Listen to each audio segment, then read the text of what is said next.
Hi, I'm Clausman here, and I'm starting a new series called Improving Your Aerial Video, and it is in 4 parts. Part 1 is safety, Part 2 is camera settings and how to fly, Part 3 is when and where, Part 4 is editing and color correcting. This first video will be about safety, so let's begin. Spin your motors. Is there a weak, suspicious sound? It might be okay, but keep a close eye on that motor, and if it gets worse, fix it or replace the motor. Always double check that all the batteries are charged. Every now and then, check that nothing is about to come loose. If there are any screws that don't use a lock nut, make sure that the screws are secured with Loctite or something similar.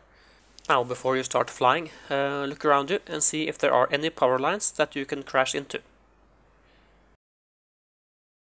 Don't fly over 400 feet and don't fly outside line of sight. It is very tempting to fly high up in the sky and far away, but if you are, just try to be as safe as possible and don't fly like an idiot in populated areas.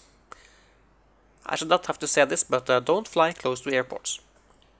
In general, try not to fly directly above anything you can't crash into, like people or cars. If you are flying a bit far away, plan ahead the safest route and the areas you can make emergency landings. If you have an OSD, pay attention to the voltage and don't go below 3.2 voltage per cell. If you can't see the voltage while flying, fly for like 2 or 3 minutes, land, wait a few minutes, and then charge the battery back up and see how much amps you are charging back.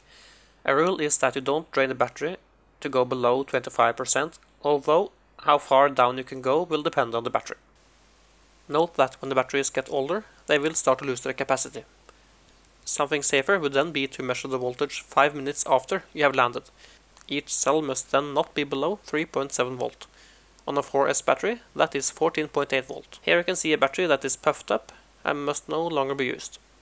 Now, if I have left anything out, please leave a comment. I would really appreciate that. And I hope to see you for part 2.